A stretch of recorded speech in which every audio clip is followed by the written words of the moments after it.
All right, we are live, streaming across several platforms. Gonna get a lot of viewers today, but we got a lot to talk about. It's a non-newsworthy cycle with LSU football, so guess we can just get straight into this Bama game this week first. I don't know how you feel, Hogue, but I'm kind of excited. I'm interested to see how these guys play for Frank. I mean, it sounds like they're hitting that practice again, which I guess they weren't doing before. And I'm just excited. I think Van Buren's going to get a little run. So, it should be interesting. Yeah, man. First of all, I'm happy to be here on Mafia Mondays. Great way to start the week. Just dive Great way right to start a into week. it.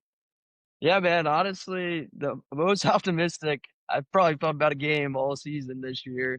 I think just like Frank coming back or Frank being the interim, immediate shift kind of in the culture. Obviously, bringing back that old school philosophy. Right. I mean, as many people saw, had the players come back talking to the team, kind of, laying it out. Hey, there's either two ways this can go. You either can fight or run from it. Love what he did with the sirens, the World War II sirens. I mean, I think he's pulling them together. I'm feeling optimistic about it. I think we're going to come out firing. I think we're going to, obviously, we'll dive into it, but I think we're going to try to run the ball. Obviously, that's Right. kind of a weakness on Bama and Travis Atkins. He loves his counters. So Yeah. Oh, I'm yeah. feeling more optimistic than most people would think going into Yeah. this game. I think it's good too because it's like there's not some huge pressure to win at this point. Like you're just kind of going in with no expectations. But I want to see like the physicality of the team. Yeah. I want to see how they play for Frank because feels like he's done a lot in the short amount of time he's been at the interim to fix things. I mean, get all the players back, and he said in the press conference today he's going to do that like every Thursday or something, bring them all back and have them talk to the team. And man, at a press conference, he's called every single committed recruit in the last two classes. A little technical difficulty, Sorry about that. but he's doing a recruiting power hour every other day, and he's calling every single kid in the class. So I mean, as far as interim goes, you can't ask for much more. It seems like I think he's gonna. Obviously he's gonna want the job, but I think he's making a real push. But I just don't see how he would ever get it unless you win this game. So, and Yeah. honestly, all these guys, for sure on the offensive side of the ball, if they want to stay in Baton Rouge, they got to pull out all the stops to win this game, or else I really feel like it doesn't happen. The only way I could see losing this game and somehow him getting hired is like it'd have to be like super close, and then you win out. But even then, I think it would maybe be a hard sell. But I love what he says. Just watching the press conferences compared to BK, where BK is just like is saying the same things every week for 4 straight years. Like today, they were asking him about like recruiting Harlem Berry in eighth grade, and he's talking about like Harlem Berry's mom and dad and his grandpa. He's talking about like watching him in like the New Orleans like little league and watching him play baseball. This dude is like the godfather of Louisiana high school sports and for football. So I'm Yeah. excited just to see how they come out and play for him. Yeah, I would agree. I mean, Frank Wilson embodies like the culture of LSU to a T. I mean, multiple recruits, not even, obviously he's the running backs coach, but like across many years, across many positions, they always loved Frank. And I think obviously he's bringing that something that he can relate with the players, right? Kind of bringing that fight mentality that obviously BK was lacking, right? Oh, Kind of tone deaf, obviously, and very CEO approach as they used to say. So I think they're gonna play hard for him. I like where his mindset's at. Obviously, I know he's rooting for that interim job. I think it's kind of similar to Coach O, yeah, where obviously not like an X's and O's mastermind, but he's really that like leader type.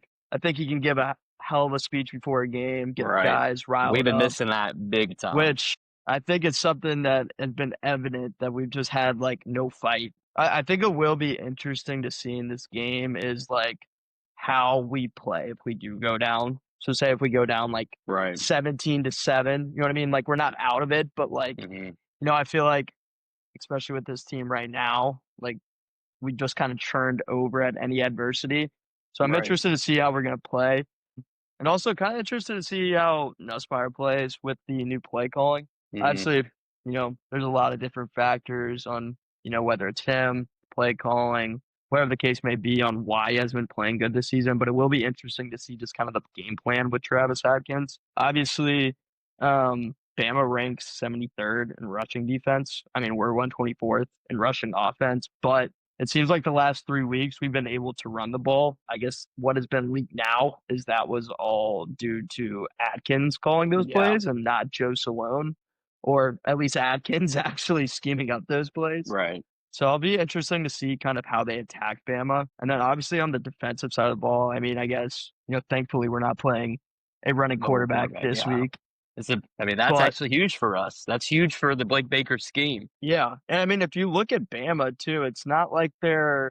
I mean, obviously they have explosive plays just like any other team, but they're a very methodical offense. Kalen DeBoer likes to kind of death by 1,000 cuts. So I mean, this could be an opportunity where the defense could step up and kind of get back on the same page. Obviously, it sounds like Weeks isn't going to play, and I think we're pretty Yeah, thin at linebacker. I mean, I know he's yeah. questionable, but I don't know. I don't know how you feel about it, but it just seems like way they I've been talked saying about I him. don't think he's coming back this year Yeah, because I I mean he think hasn't practiced since the South Carolina game. After that, he hasn't practiced one time. They said today he's going to try to practice tomorrow, but I mean we'll yeah. see. I don't know. I feel like especially with his like history with I don't know if it's the same ankle or not, but when he had the dislocated ankle, Yeah, I don't know. I think that's very like hopeful thinking. I mean, obviously I'm worried about the O line. I mean, heard DJ's Chester's name thrown out there yeah, a couple of times. I'm glad at least Frank Wilson had like the perspective to not just come out and say, "Oh, well, it'll definitely be yeah. DJ Chester coming in." What I was thinking about BK is that before the A&M game, he came out on that Monday press conference and said, "Oh yeah, DJ Chester, he's going to start again at left tackle."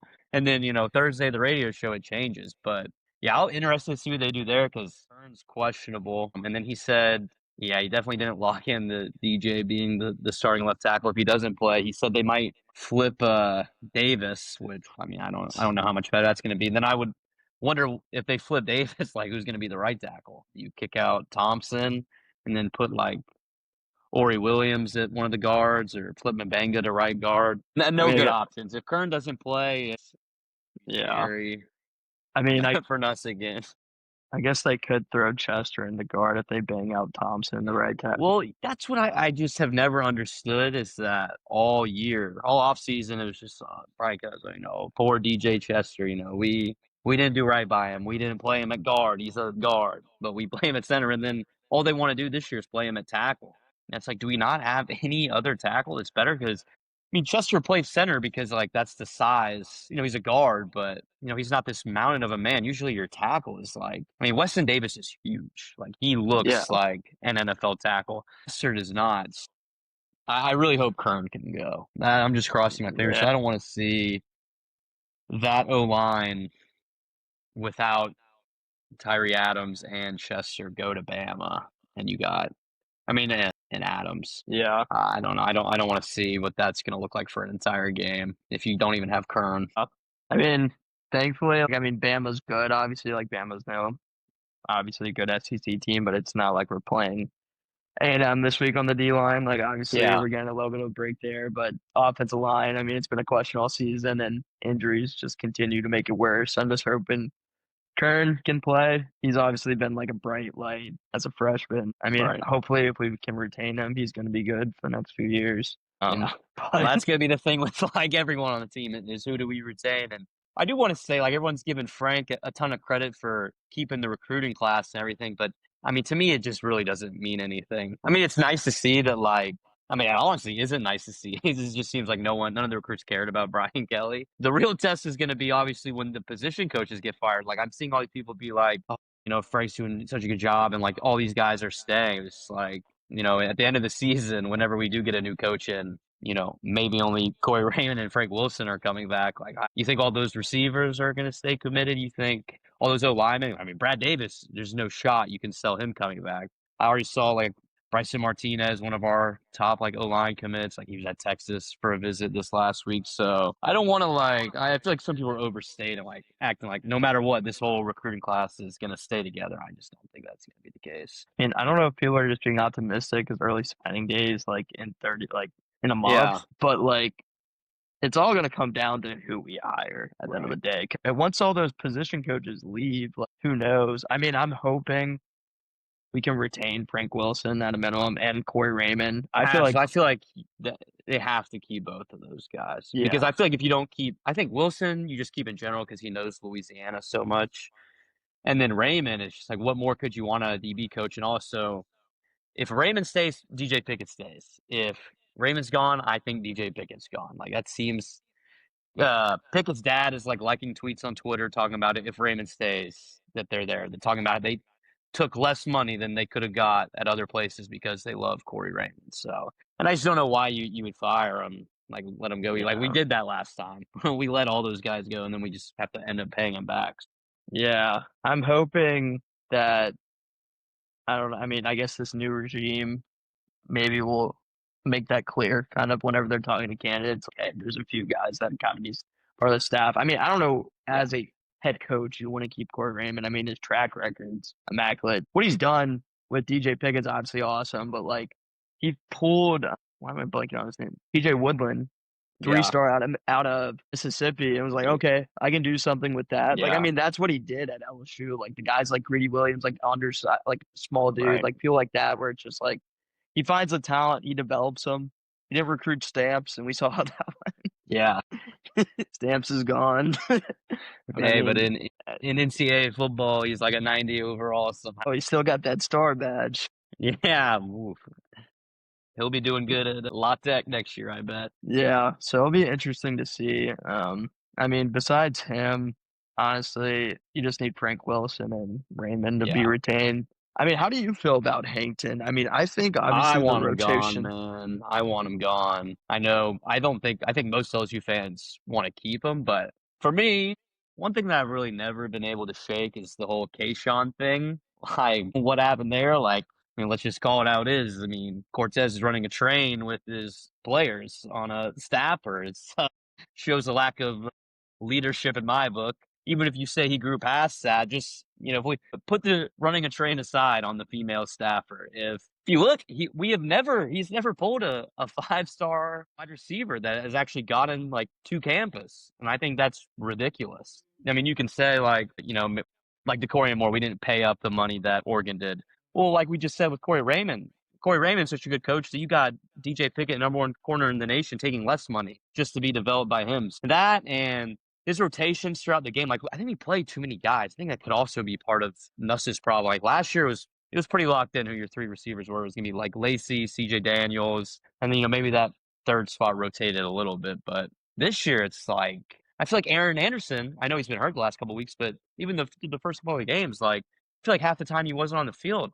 And then It's you got it, like we're throwing like screens to Nick Anderson and Chris Hilton. It's like those are vertical guys. Like I don't know, just too much rotation. I know you got a lot of mouths to feed because you spent all this money in the portal, but even then, like the guys we got outside of Barry and Brown, like I don't feel great on the investment. no, I agree. I mean, the rotation has cost us so many points, especially in the Yeah, red zone. they I mean, get a I big can't even play talk like in the about that. Vanderbilt game, and Yeah. we're at the 1 yard line. We're should be just running like a halfback dive, and we're rotating out receivers. And we have to call a timeout. It's just mind numbing stuff. Yeah.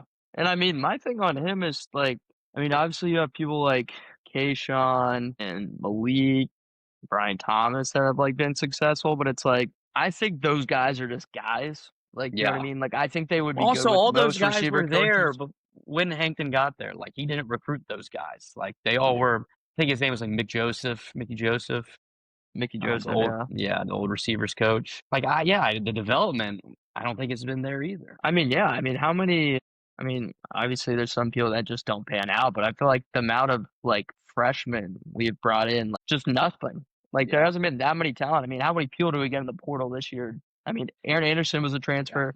Barry Brown was a transfer. I mean, Kyle Parker, I guess, is one of our best recruit yeah. guys. But That's yeah, been at the end of the day, like Kyle Parker, I feel like his ceiling is not as high. Like he is what he is. He's a good player. But yeah, I just think some of the swings we took in the portal, I would hope we're not paying these guys a ridiculous amount. But it seems like Nick Anderson. I mean, I know for a fact we are. I mean, like Destin Hill from Florida State. Like I don't think I've even seen him on the field this year. And then like I'm listening to like Moscano and Rafino, and they're talking about how like Manchild and some of like the youngest guys. I think like Philip Wright. They're saying are like he's I think Rufino said like they were miles better, it seemed like, than like guys like Nick Anderson, some of the other ones in camp.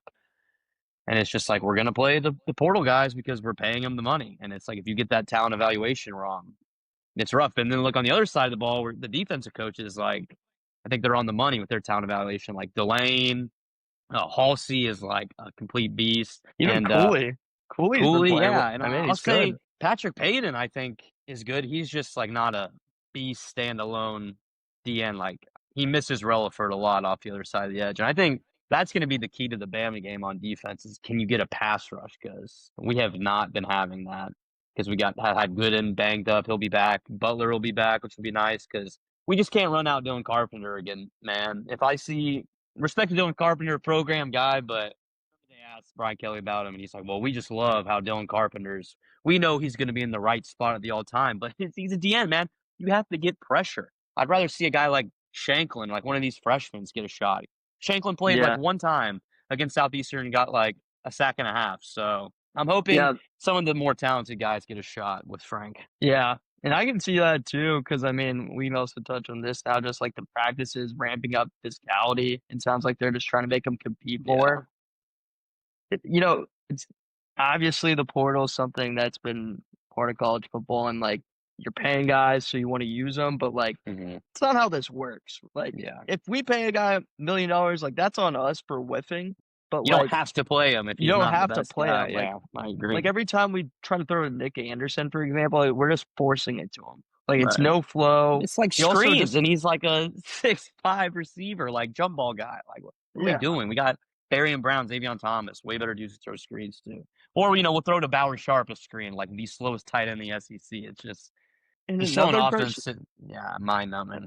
another thing for Hankton is like we had CJ Daniels last year, and he's like having a really good year at Miami, and we didn't use him Beast, at yeah. all, at Well, all. he did a podcast like with some Miami dudes at the beginning of the year, and he talked about how the reason he left is because like he didn't get him the ball. Yeah. He said he loved LSU and he had like a lot of love for everybody there, but like at the end of the day, like he didn't feel like he was getting the ball as much as he needed to. And it's like, yeah, like I honestly didn't think he was anything special. And then all of a sudden it's like week 3 and every game he's doing like a one-handed touchdown at Miami. It's like, dude, Well, and he him was and like Xavier Atkins, the linebacker for Auburn. It's like, how do we let these guys go? I mean, CJ dude. Daniels, like whatever. We have a million receivers.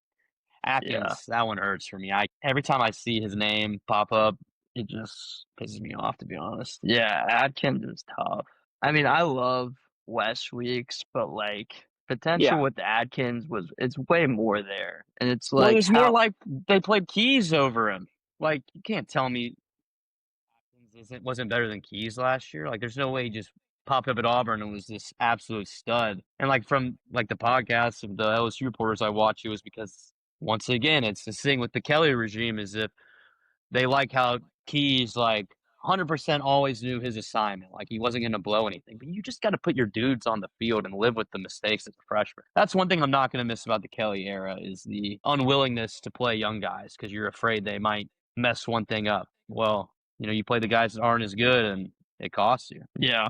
I mean it's just like taking the safe option, which is also just like soft, honestly. Right. Like you said with Keys, we would play him over Atkins last year. I mean the Dylan Carpenter thing. It's just like I mean it's been a repetition thing. I mean like Yeah. Harlem Berry should have been getting more run, it Yes. seems It like was the from the same thing very with beginning. Durham last year. It took forever to get Durham. I remember 2023, we're all screaming that Whit Weeks is our best lineman. Why does he barely play? Well, Brian Kelly, he's a freshman. He's still figuring everything out. It's like, dude, it's like the only guy on our team besides Burke that comes in and makes plays that year.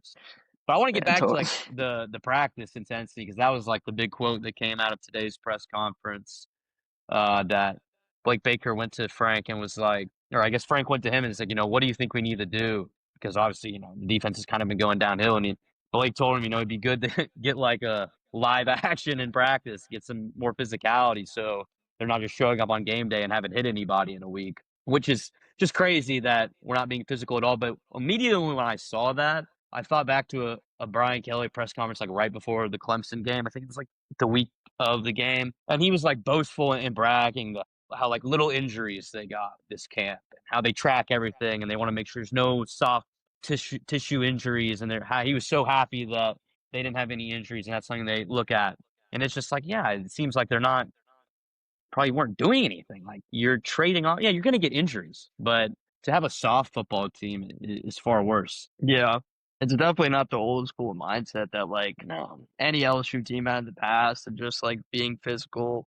I mean, obviously love to hear that they're gonna do that before the Bama game, but also it's Yes. just like what were we doing before, right? Are we not doing any live action? I mean, obviously you're trying to keep people healthy during the season, but it's just like so still college football, man. Like you're still developing people. Like Yeah. people are still getting better week to week, especially teams. You know what I mean? Yeah. Like, and I don't know. It seems like we always decline throughout the seasons with PK, but we don't have to harp on No, him they were anymore. yeah.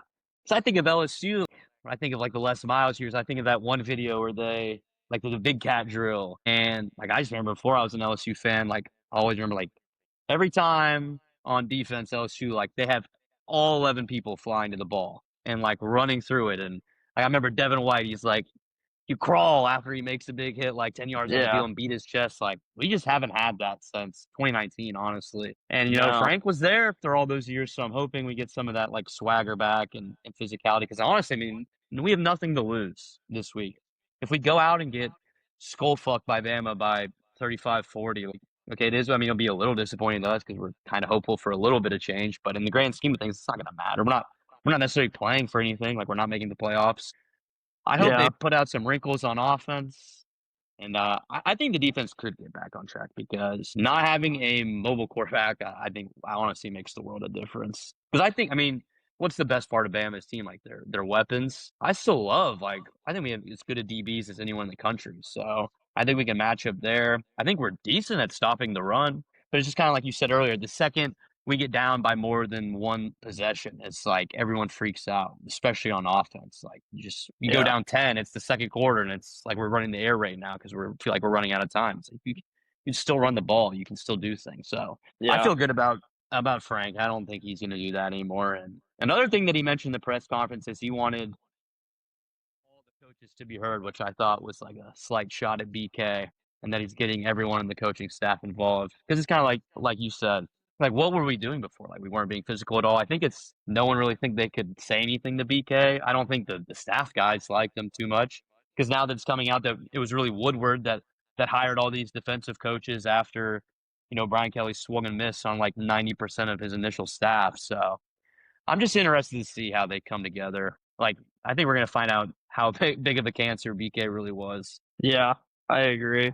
I think touching on the defense too. I mean, obviously, if you're looking at just like the ranking or like statistical rankings right now, I mean, Bama's what 14th in rushing, so they're gonna air it Mhm. out. They're 15th in passing. I feel great about our secondary. Yeah, I mean, obviously, our biggest Achilles heel has been a running quarterback. So I mean, I think this is a game where we can make it interesting. I mean, we can stay with their weapons. I feel good about us on the back end. It's just we're gonna have to, like you said, get a pass rush right. without having to send the house every Yeah. time. Oh man, hold on. I Those think. exotic Oh yeah. Well, I think Vitali dropped us a chat. Oh, I mean, what would you give the percent chance of winning? percent chance, I want to say like 25 to 30. Yeah, I would go like 30. But Yeah, say we didn't fire Brian Kelly last week or 2 weeks ago, whenever the hell it was, zero. I would be at like 5. Yeah, I would be so low. I mean, if we still had Brian Kelly, the team would have given up 100%. 100%. I mean, We they did. Yeah, we we we would have done. watched them give up. We also wouldn't have practiced at all during the bye week. Brian Kelly would have left Yeah, on dude. like Thursday. That is crazy that he would just go to the beach. I mean, that I feel like that never got reported to the public until he got fired. It's like, dude, some And of I the mean, things that this have come out really give dude, me hope for the future that like you just get a coach that cares and is slightly competent that because it's honestly everything that's coming out, it's almost shocking to me that we were even as good as we were. Like I'm same. surprised we weren't in like a Florida Auburn situation where like yes you're firing a coach again, but like you've also had like 2, 3 straight losing seasons. I mean, we're still like winning 9. I mean, what was the worst BK year last year? 8 wins. 8-4. Yeah. Yeah, Yeah. I mean, I don't I think mean, Auburn's had that since Gus Malzahn. yeah. No, I'd say like last, obviously don't want to stay ripping on BK here, but like what shocked me the most about it, like obviously, like you said, everything that came out, but like what really aggravated me the most was just the fact that like we brought in BK because it was so disorganized. Basically, Coach O, like Uncle Ed, just not disciplining the players. There's no discipline across the board. So we're bringing Right. in a guy to bring structure. And I was thinking, Brian Kelly like hasn't won a national championship. There would be some fire. Like he's coming Yeah, here to you think win he'd a be national hungry. Yeah, championship. And just to hear that, like obviously he's working more than anybody that has a 40-hour job, right? Like it's college football, you're gonna still work a lot. But like to hear that he wasn't giving it his all that you need to do as any premier SEC team, especially an LSU coach, because it's like, I mean, we will still, I think everyone, most people would agree schematically, Brian Kelly's probably smarter than Coach O and Les Miles. It was just Les Miles and Coach O cared, gave yeah, everything they got, built a culture, had all the players riding with them, and gave maximum effort. Just to hear that Brian Kelly was so lackadaisical and basically checked out his time here, which, yeah, I mean, nationally, Coward had said that, and I was just like, he doesn't know what he's talking about. Like, yeah, like maybe Brian Kelly did just come for the money, and that's really what it sounds like now, yeah. which makes me optimistic about our next coach. And it's like I'd say I would love to get one of the top guys that everyone's going after. Obviously, the Kiffins. It's honestly someone that's going to bring that culture and mentality and give it his 100% and is hungry to win. Because I mean, there's a blueprint for it, so it's Right. not like you have to be some schematic genius to win Yeah. at LSU. It's just you got to put in the effort, which obviously hasn't been there the last 4 years. All right, since we're talking about the coaches, I guess we can play this game. I played it with Vitali, but I'll just go through the candidates and we can just go pros and cons and then give like 1 to 10. How excited would you be? Like you look at your phone and breaking news, this person. So we can just skip Lane Kiffin. I think me and Vitali did too. Like it's 10 out of 10. I'm Yeah, gonna I be mean, jumping for joy. I just worry about Kiffin. Like, I think Ole Miss is one of the better teams in the country. How long are you going to wait for him? And also, it could be one thing where like he could be talking to LSU like towards the end of the season, like giving an inclination like he will come there. But say he makes a run to like the semifinals, and then he has a change of heart, and then you're just sitting there fucked. That'd yeah, be my concern. So I also yeah, don't trust Lane Kiffin necessarily to keep his word. yeah. That's the only thing I'm worried about with him. Like, obviously, he's number one that everyone wants, but it's just like I want to be caught with our pants down and be Yeah, screwed in a situation where we don't have somebody else lined up. And like you said, I mean, I know Lane's changed, but he's still a very yeah, flaky. He's done yeah, some very yeah. flaky things. Like, He's no there's, saint. Yeah. there's, I mean, there's a track record where you can't take everything he says with 100% when it No, I comes to agree. But coaching. if they could lose in the first round and we can nap them up, I mean that would be amazing. 10. All Especially if it right. was just like a blowout too. Like it was something Yeah. where it's like, all right, like thank God, but we'll see. Yeah. All right. Next one, we'll go to the one. This would be like pretty shocking, but there's a lot of people talking about it. Kelvin Shepherd. Another one where the timing be very difficult. I think a lot of like the LSU reporters will be like, "Oh, it'll never happen," but it could be one of those things like the way this coaching carousel plays out. It's just going to be like how the dominoes land and how we attack this thing. So at first, when we fired Brian Kelly and people were mentioning him, for me, I was like, "There's absolutely no way we can go down the Kelvin Shepherd route." But you could sell me on it. I feel like at this point because he would be a culture guy. I mean, that press conference he did when they asked about him for at the Lions thing. I mean, it sounds like he would take the job, and apparently the reports are that he would, and he's kind of putting himself out there for it. My concern is just be like, what staff does he build? And then are you getting to a point again where it was like at the end of the Brian Kelly administration where it's like the athletics department is really the one building out the staff? So it's like, what is the head coach really just a figurehead? Like, but the defense would probably be good. I mean, he'd bring the fire. So I mean, you could sell me on it. I could get behind it. Like obviously there would be some questions. I feel like especially with him would be the staff he brings in. Like obviously I know he's coached in college before, but it's been a little while. He's been in the NFL. Like who's he bringing in, right? Like I could Mhm. get behind it just because he's part of that old school LSU teams. Like I mean you've seen videos of him. Like he obviously has that like, kick ass mentality, Yeah. which I think the players would obviously ride with him, but it would really depend on who he brought in the staff. Like, who's he picking as OC? Like, that would be kind of That would be the concerning. huge, yeah, that would be what I would be worried about is just like the entire offensive staff. The one thing I would like about him is I would feel pretty safe that he's going to keep like, the Frank Wilsons, the Corey Raymonds. Like you won't have to worry about that. And then like I trust him to, I mean, I don't know too much like about his schematics, so I'm guessing if he's the DC of the Lions, he's obviously like a guru. He's a young guy. So it'd be And nice I to mean, have. a guy that can at least handle one side of the ball, unlike Brian Kelly, didn't really do Yeah. much. And I mean, also, I mean, he's under Dan Campbell and like, being a defensive guy under Dan Campbell, he's got to have some, grit and Right. tenacity. Yeah. So, I mean, I could definitely sell myself on it. I would just be the only like thing that would concern me was just like, all right, who's he going to pick on offense? Because Hmm. I just don't really know if he has ever like been in that position Yeah. before to like pick out a staff. So, Yeah. I feel like if we get him, it would be a deal where like Austin Thomas and like whatever the athletics department people would be like heavily involved in helping building out the staff as opposed to like if you get a Kiffin, like you're just letting him do whatever he wants. All right. yeah. So, well, what would you give? You get a Schefter bomb on your phone. Kelvin Shepard's the next head coach LSU. What's the excitement level just immediately? I think it'd be like 7, 7.5. Yeah, I'd I say think I around said there. like 6.5 last time. Yeah, Yeah. it's. Yeah. I mean, it wouldn't be like a grand slam, like holy shit, but it wouldn't be I the could worst. I could believe in it, but yeah, Yeah. I'd probably be like a 7 if I had All to right, let's go put it. from to this one. I'm guessing Vitale means Dillingham here. And Dillingham's an interesting one because now that Auburn's open, he's getting floated for that job too with Summerall because like he was the OC when Malzahn was there with Bo Nix. Yeah. Uh, Another thing, like he would have the fire, he would win the press conference, and I guess he can handle the offensive side of the ball. I don't know too much about him. I know that he's had some like in-game problems with like some crazy decision making with like fake punts and everything, which I mean, at times I can get behind stuff like that, but I know some of like the LSU reporters were kind of complaining about that when they bring him up. And but I mean, he's coached in the SEC. He's young. I mean, if it works, you would have him forever, which would be Yeah. nice.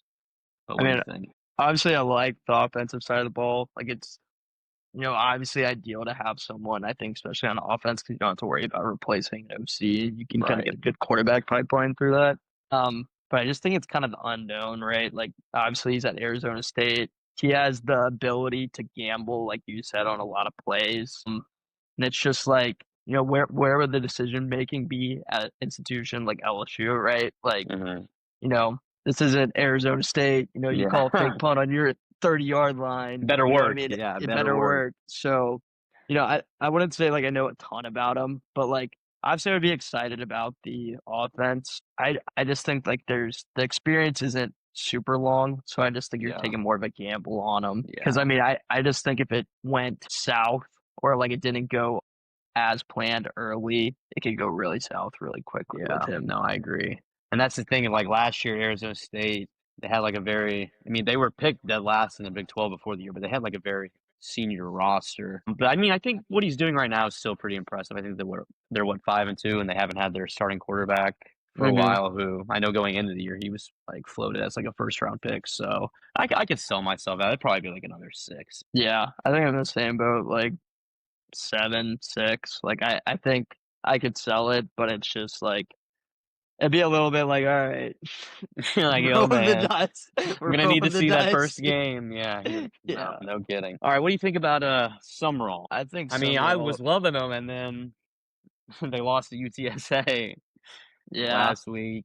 yeah. I mean, I think Summerall would obviously be exciting, right? Like he has a good track record of getting programs back on. Obviously, Tulane was pretty good when he got there. Yeah, but Um, Troy was terrible, and he didn't turn yeah, that like around. Troy, he did a good job there.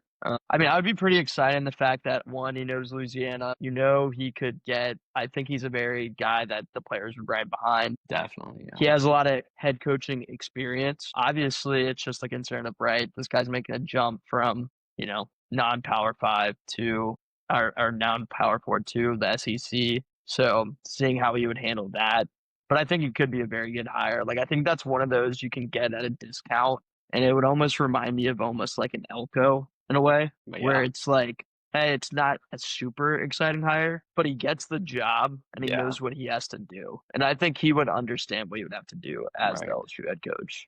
Because, like, yeah, I mean, I know he's Tulane head coach, but like he's in the state. He understands how it yeah, works to some aspect. 100%. So I think I wouldn't be worried about him, Completely messing essentially running everything up. running a Yeah, program. Like I think he could run a program and would understand what he would need to do. So I'd be pretty excited for it. I think yeah, I'd be more excited than the other two personally.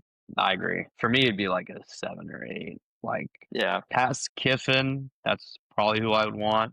And I think like the whole like politics side of it with like him potentially not getting hired because he's Tulane coach and Landry and all that. I think it's so dumb because I mean if LSU doesn't hire him and he's going to Auburn, Kentucky, like one of these jobs that's open right now, someone's gonna hire him for sure. So it'd be a dumb reason. And like I said with Vitale last week, he goes to Auburn or something, and we don't pick him up solely because of politics. And then he's this great coach, and it doesn't work out as good for us. It's going to be super infuriating. And then people want to say, "Well, we can't do that. He's the next Billy Napier." I don't know. I think their personalities are completely different. I think Billy Napier is very like relaxed, and he not a huge rah rah guy. Summerall's like all rah rah. Like I would love to see that pre-game speech he would give for our players. Yeah, I mean he's got that he loves that bulletin board stuff. Like remember like Yeah, where they want to let the Tulane wear the certain jerseys and stuff. So like I yeah. wouldn't be worried about that. That was crazy, Um, by the way. That yeah, that was great. Northwestern, that's a bad look, man.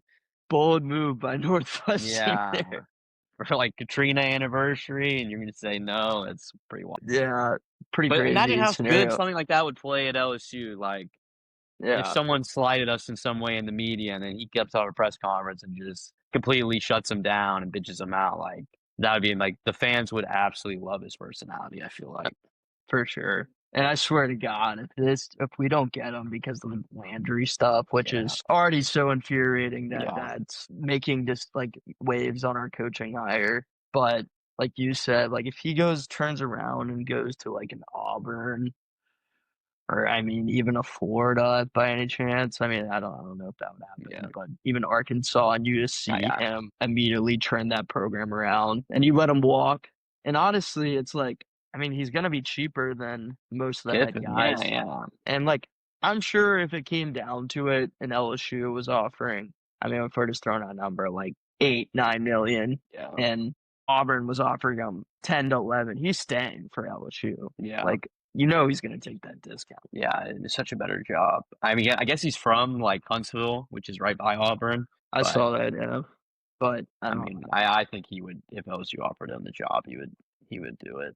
Yeah, that's my thing. If you don't like say we don't get Kiffin, like whatever reason he stays at Ole Miss or something, and then we don't get Summerall, we don't get some like massive name, like yeah, it's gonna piss me off. Because he's like literally right next door. Like everyone knows he's a good coach. Like half of LSU's media also like covers him for Tulane. Like they all love him.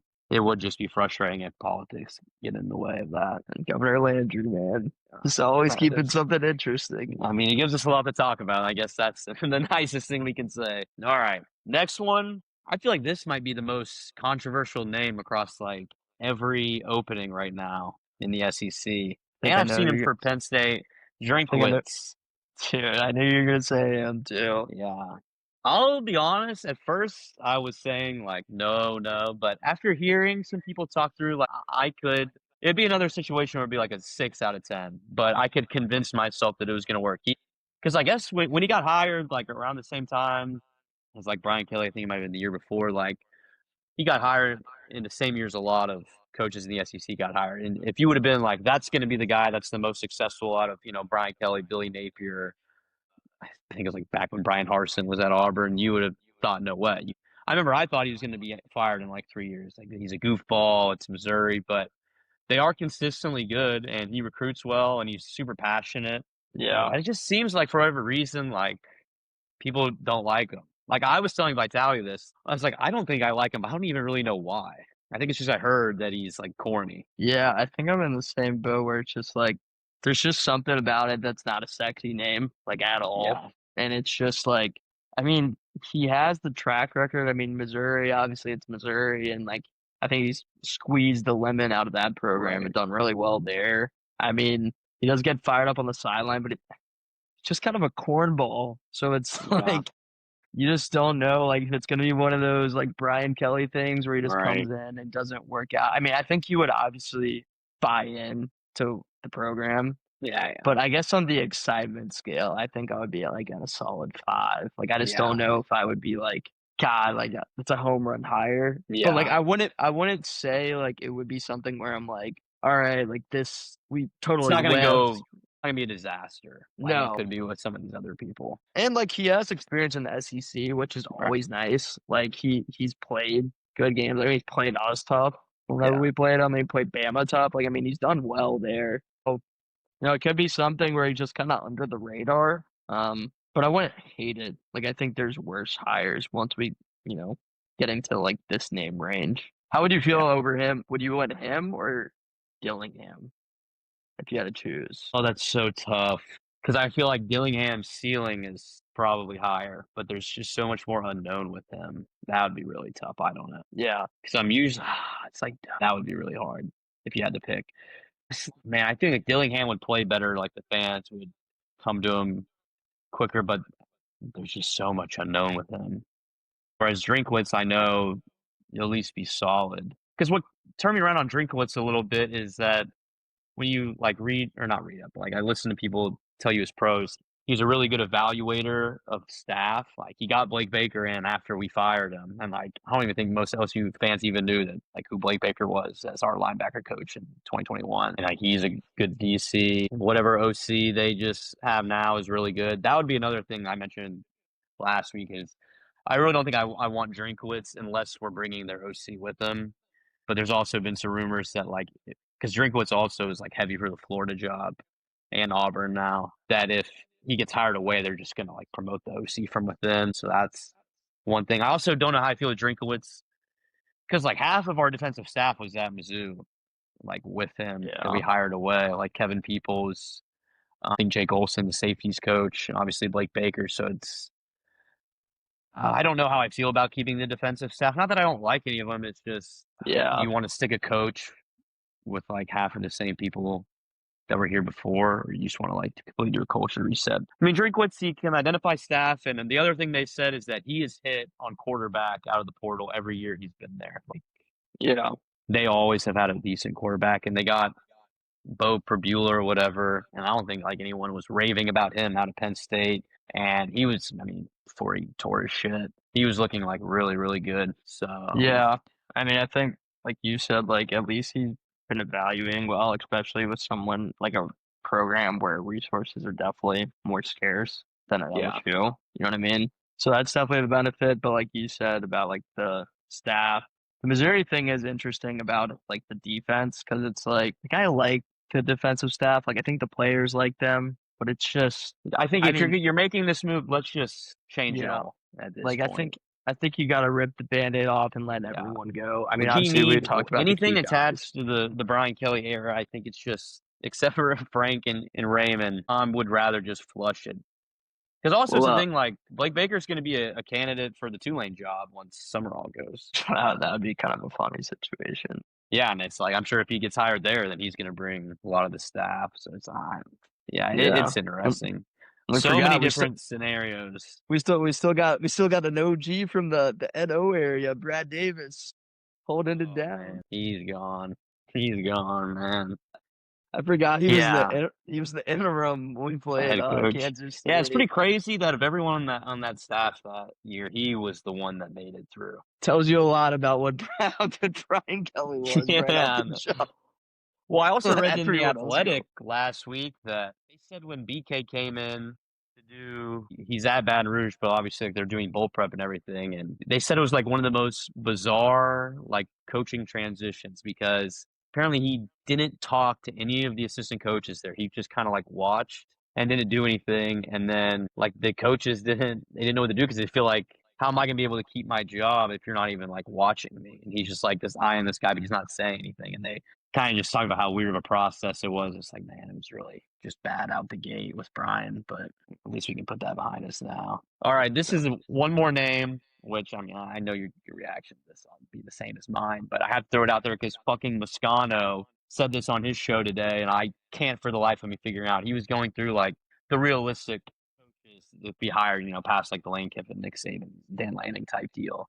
And his three were Drinkowitz, which I think we can all agree, like that's a possibility. Summerall, same thing. And then the last name he threw out was Dan Mullen. Dude, I heard that. I tell you right now, if we hire Dan Mullen, I'm deleting this channel. I'm not talking about LSU content because that would be the most asinine hire of all time. I just don't Yeah. understand at all. I don't think anything. I mean, yeah, he's UNLV's got a decent record right now. I don't they're not lighting the world on fire. None of the reasons he got fired from Florida, I think, have been amended, like the recruiting and everything. So the fact that Yeah, Moscano threw that out there is just asinine to me. I just don't see the connection at all. Yeah, he was MSU State, he was at Florida, but like, what are we doing here? You know what I mean? If we're gonna, Completely a joke if we hire him. yeah, I mean that'd be worse. It would be like a Hughes free hire, but worse, No, in way my worse. opinion. Yeah, like it would Because be at like the least Hugh same Freeze exact was thing. like there had been a lot of time in between. Well, at least for Hugh Freeze, he got fired because of off the field things. Yeah, Dan Mullen got fired because he literally didn't give a shit recruiting, and it was the same thing. He wasn't completely bought in, giving it his, putting in the 80 hours a week that all these other coaches are. He's going to do his 40, 50, and get on with his life. yeah. I mean, obviously that would be a 0 out of 10 Zero, for yeah, it's me. a zero. And it's just That's concerning because like that's such a weird name to throw out there, and I haven't heard anyone bring it up. And it's like Moscano saying, like I pray to God he's not like someone's not telling him like that's a name they're thinking about. I hope not. I mean, I'm looking at odds and he's at what, 50-1. I don't know if I think it's the most recent odds. I'm But I mistaken. just we can do this one too because he's like the betting favorite right now, Joe Brady, which Dude, I just still stealing people's money with it. If we hire him, I don't know how I feel because he literally told us he doesn't like the recruiting aspect of college football. I know everyone's like so like whenever I had so many like obviously like not LSU fans like come up to me and tell me like he's been for him. I'm like he doesn't want to coach. Like he never gave the No, inclination he wanted to coach in college. He came from the NFL. He did his thing in college for like 2 years 1 year. and 1 year One actually year. 1 year and left. And like his biggest thing is he didn't like recruiting. Like I don't see the connection. Like I just don't think he's that. And also like I don't know if Joe Brady's a raw rock. Like he's a very like No. X's and O's Yes. offensive. You know what he kind of reminds me of, like personality wise, a little bit. Like maybe not as like blank in the face, but like Ben Johnson, where it's just like no Yeah. emotion. Like um, I just wouldn't get that. I don't see that actually being a possibility. I think like Vegas is just still deals money on that because it's just he doesn't seem like a college guy. I don't see the rah rah. I don't think you'd want to recruit. I mean, the only aspect if you want to spin it is like obviously college is more like Offense. NFL, but Yeah. it's not all the way there yet. Yeah. Also, to me, like no coaching experience, coach for 1 year in at LSU. Like he has no Yeah. ties to high Hell schools. You know yeah. what I mean? Like he hasn't been on the recruiting trail at all He's recently. not a foreign player. Yeah, I would be worried about what staff is he going to build out. Yeah. I mean, I don't know if Will I don't we know if we bringing can back blame him. Eddie O and Steve Ensminger? I I mean, don't know that's if the we only can connections he has in college. I don't know if we can bring back like I don't know if we can like label him as his fault, but remember when Coach Joe got Rex from him for our OC and we got what was his name? Jake Pete Peets. J Oh. Pete's. I don't know Well, if there's that been was some him. interesting stuff that has come out about how those last 2 years of like I was watching Jacques say did an interview with Rafino on like Saturday, and they basically kind of made the point that he was like Woodward was hamstringing Coach O because he wasn't like he got hired in 2019 and Coach O like wasn't his guy. And because it doesn't make sense. Like remember we hired Bo Pelini the year after winning the Natty when we could have got we were the hottest thing in football. We could have got any D coordinator we wanted to get Bo Pelini. And remember how like Coach O was like, I didn't even interview anyone. And it's like all these years it's been like, God, Coach O, he's such an idiot. Like, how do you not interview anyone? Well, now they literally came out and said that Pelini was Woodward's hire. Like the reason O didn't interview anyone is because Woodward and them were like, this is who you're gonna get. And then the next year, like you're saying with Pete's and Durante Jones, I was looking it up today because I'm gonna do a video on it. Remember how it was like Marcus Freeman was the guy we were looking at to be DC when he was still at Cincinnati. I went Hmm. back. Coach O came out in a press conference after the season and said that he was the top target. And he ended up getting hired, funny enough, by Brian Kelly at Notre Dame, and his salary was like 2.2 million. And then we end up getting Pete's and Durante Jones. Their salary combined was like 200,000 more than Marcus Freeman's was, and they only got 2-year deals. And like Preston Guy made the point after the Vanderbilt game, like before Brian Kelly got fired, he was like, "Man, I wonder what they're gonna do in the offseason because everyone's still assuming like, well, we're gonna have to keep BK because of the buyout, but we're obviously gonna get new offense coaches. And he was like, I wonder if they're gonna do what they did to Coach O the last year and like not give him any money to get anybody good, and basically be like, fuck you, like you need to Yeah, make just like this we work. want you out there. Yeah. It's very interesting now that it like all starts to come out about all these different things, especially about Woodward. Apparently, Yeah. he did a lot of meddling, even at A&M. Apparently, and that was a big problem. Like he was messing with Jimbo and all that. It's like so Yeah. interesting. I did hear obviously Rufino touching on that a lot. I mean, especially with Brian Kelly this year, just like he does seem like that's his track record if all that comes out is true. Yeah, I mean, that is 100% true, at least for this year. So, yeah. And I know if I Jock mean, Doucet is saying it, and he's like the most like straightforward, just newscaster guy. Like he's not one of these dudes that's going to come out here and float some rumor like that, and it's not true. Like the fact that now it's coming out because they feel comfortable that they can say it. 'Cause obviously, like Woodward and Brian Kelly are gone. Like it's obviously true. Jock Doucet is not the type of reporter that's going to come out and just say some completely baseless rumor. Like that guy knows. Same with Rufino. Like they have connections. So yeah. yeah, we can't have no Joe Brady head coach, Jake Pete's OC type of deal. That would be Yeah. terrible. Yeah.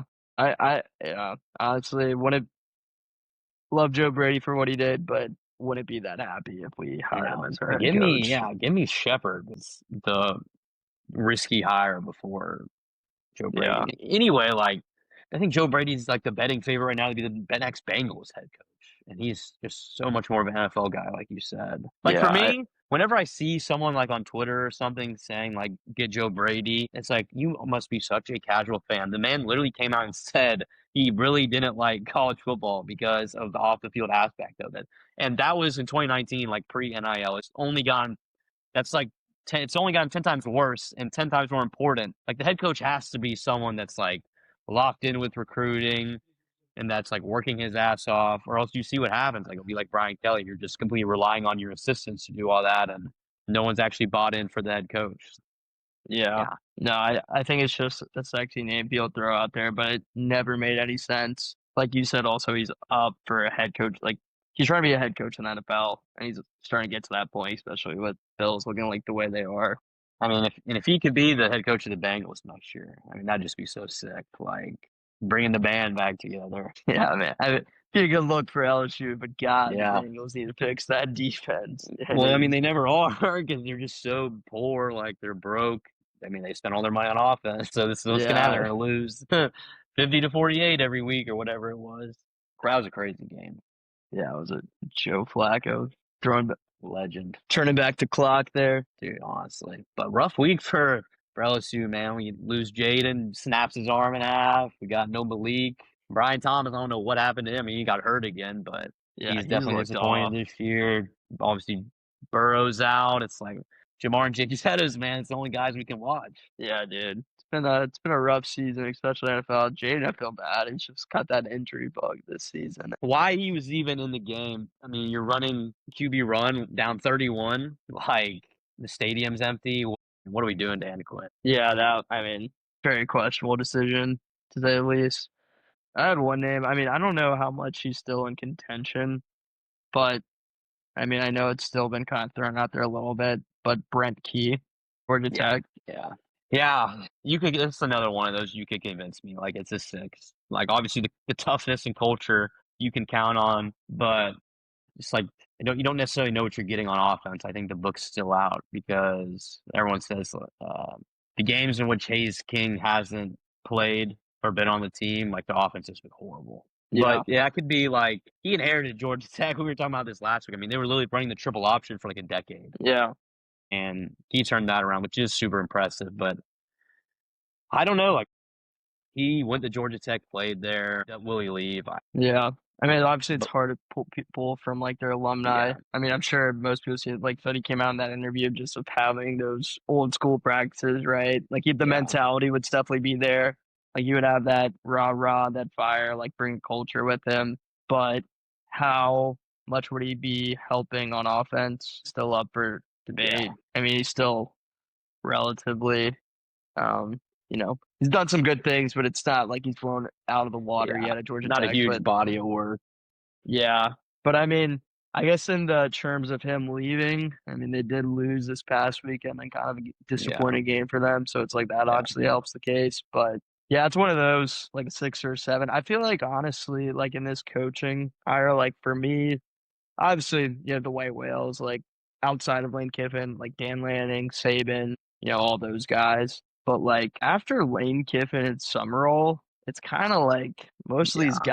guys are kind You're of gonna be same talking yourself excitement into it a range. little bit, yeah. Yeah, like same excitement range, I would say. Like, yeah, they have their pros, but there's also so much you would wonder about.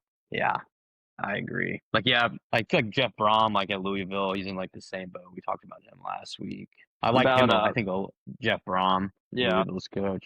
I think I like him maybe a little more than Key, just because he's like a play caller on offense. But again, he's a Louisville guy. Like he went there, played there. But the only thing for that is like, what do these coaches want to do? Like, if your goal or dream is to win a national championship, then it's a no-brainer. Like they'll come to LSU. But if it's just like, oh, I love this place and I don't care if I never win a national championship, it's just about, making this program good, then they stay. But yeah, yeah, I agree with you. Past the first couple names, honestly, if you pass like Kiffin and Summerall, yeah, you're gonna have to do some convincing. It's yeah. like there's a lot of smoke out there about Kiffin and Saban, but at least for Saban, like, and dude, until I see something of substance, it's gonna be hard for me to believe. Man, what? How? Especially the way he's talking in the media, man. He's doing all these articles where he's talking about, like, well, I don't, is LSU a better job than Ole Miss? Fuck you, Yeah, Saban. Like, yeah. I saw that shit. hey, I at was least like, if you're not gonna "Fuck come here, at you, least you don't man." have to trash us. Yeah, I was like, "You always talk so great about us. Now that your name's back out there, you just Yeah. start Now bashing the us." least It's you like, could do is hype dude, us I up, get man. like I understand we've had our woes, but don't compare us to Florida. Like, I mean, don't compare us to Florida and the, like Yeah. coaching hires. I mean, all they've had is Urban Meyer. I mean, they had some success under Dan Mullen, but it's still In like, our life. yeah, like I mean, we've had a little more of a better program. I was arguing with some Florida fan was on my TikTok comments talking about like arguing with me about getting Kiffin, and they're like, "Well, we're the better program." It's like, how? What at basketball? Like not football. Yeah, in what world are y'all the better program? I mean, it's been almost. I think it's been 20 years almost since they won a national championship in football. Like we just won one a couple years ago. It was the greatest team ever. Yeah, people like to Man, hype up. Well, the recruiting base and high school recruiting doesn't matter as much. Bullshit as it used to. I don't believe that. You're no. still getting like 8 or 9 of the top 10 guys in state every year. Yeah, there might be one guy like this year. What's that safety's name? Coming to Ohio State at Catholic. I can't Uh, remember. Oh, Bradford. Bradford, yeah. But yeah, but there's always going to be like 1 or 2 guys that are like they just want to leave the state for whatever reason. But there's no other state where you're getting, especially at a state with as much talent as Louisiana, where you're just like a lock to get like 75, 80% of the top players. Well, also still being like in the middle of the recruiting ground. Like, I mean, obviously we pull greatly out of Houston. Like, that's also Yeah, one of our big like yeah, steals out of Texas. I mean, like it's a no-brainer. And the biggest thing that everyone's always said about LSU, right? It's just it's the only big boy program in the state. You have no one else you're yeah. competing with. Right. One of the best talents. Like obviously Florida's talented, but Florida State, there's Miami. it's a million schools. I mean, obviously three big ones and the track record just isn't there. I mean, obviously, Saban, if I got a Woj bomb, we signed Saban for 3 years, I would be on the moon. It's a 15 out of 10. Lane Kiffin's like 11 out of 10. Dude, Saban's a 15. I mean, that would literally break college football. And there's some Saban rumors comes out there, back. like obviously we've heard from someone that they're talking to him, and then on Tiger droppings, there's this one guy, Billy Tiger, who claims to be the source of all sources, and he was on the Brian Kelly firing the morning that it actually happened. So could be a lucky guess, but he's saying that those talks with Saban are having. So we'll see. We'll Yeah, see. I mean, we do have some insider knowledge. Maybe it's happening. Maybe Maybe yeah, there's it's having happening. conversations at least. They pretty much has come out though that with Lanning, that the reason he came out and made like that statement on whatever interview he did is because apparently LSU did call. They called Oregon and they wanted to read his contract about what the buyout would be. He came out and said he's staying. But I like, I I like that they're not just calling. They said, let me read the contract. Like, yeah, I mean, we're taking and we're taking I mean, swing. they're going to spend some money. Like, obviously, that he would have a huge buyout. They probably knew that going in. Like, I like where their heads at here. No, I like that we're being aggressive. Obviously, you got to call Lanning. I heard some stuff too that there's a lot of money outside of his contract too Yeah. He's with got like a donors and deal with stuff. Nike. Yeah.